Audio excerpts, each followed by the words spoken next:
राष्ट्रीय लोकदल बिना किसी लोभ लालच के एनडीए का न सिर्फ हिस्सा है बल्कि मजबूत सहयोगी भी है। सरकार में रहने के लिए हमने भाजपा से किसी भी तरह की कोई मांग नहीं की है। आरएलडी के राष्ट्रीय महासचिव मलूक नागर ने हमारे संवाददाता नगेंद्र भाटी से खास बातचीत में पार्टी का पक्ष रखते हुए ये बातें कही हैं। आरएलडी के राष्ट्रीय महासचिव मलूक नागर इस वक्त हमारे साथ हैं, उनसे बात करते हैं। सर, मोदी सरकार फिर से तीसरी बार लगातार बनने जा रही है। आरएलडी के भी 2 सांसद हैं, किस तरह से भूमिका आप अपनी देखते हैं?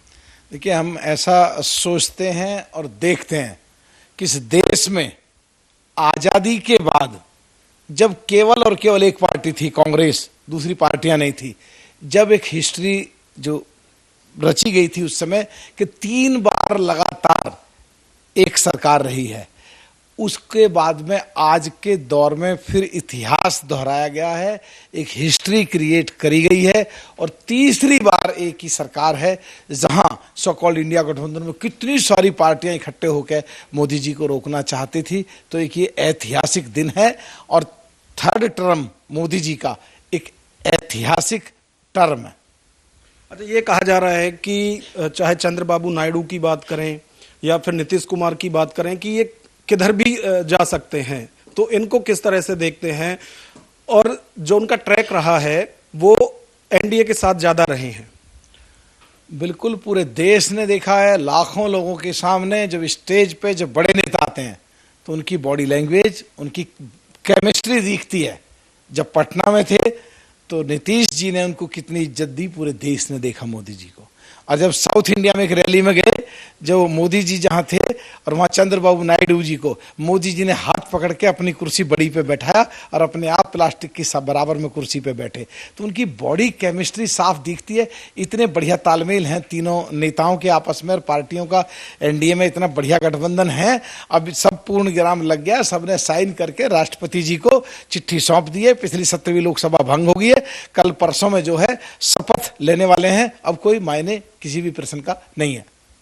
अच्छा, आरएलडी की क्या भूमिका रहेगी ये आपने नहीं बताया, क्योंकि सबकी तरफ से ही कुछ ना कुछ मांगा जा रहा है, चाहे टीडीपी की बात करें या फिर जेडीयू की बात करें, सभी की तरफ से। पूरे देश में चौधरी चरण सिंह जी की विचारधारा जो प्रधानमंत्री रहे हैं और उत्तर प्रदेश में भी और पूरे देश में चौधरी जैन जी ने और हमने करीब 55 लोकसभा सीटों पे हेलीकॉप्टर से, जो छोटे हवाई जहाज से दौरे किए हैं और एनडीए के लिए वोट मांगी हैं। और हमें जो 2 सीट मिली थी, दोनों की दोनों जीती हैं। और उत्तर प्रदेश में 40 सीट ऐसी हैं जहां पे आरएलडी के 40-50 हजार से लेकर के 5 लाख तक के वोटर हैं। हमने जो बना पूरी तरह यूपी में भी करा और पूरे देश में करा। और कहीं ना कहीं एक तरफ हमने मोदी जी का सहारा लिया और कहीं ना कहीं मोदी जी को कंधे से कंधा मिला के सहयोग भी किया, जिसकी वजह से काफी सीटें जीती हैं। और हमारी कोई मांग नहीं है, हम ऐसी कोई शर्त नहीं लगाते जो लगे कि ये बार्गिन कर रहे हैं। जो मोदी जी को ठीक लगेगा, जो हमारे राष्ट्रीय नेता, राष्ट्रीय अध्यक्ष चौधरी जैन जी को ठीक लगेगा, उनकी आपस में तालमेल बढ़िया, मुझे उम्मीद है सब अच्छा होगा।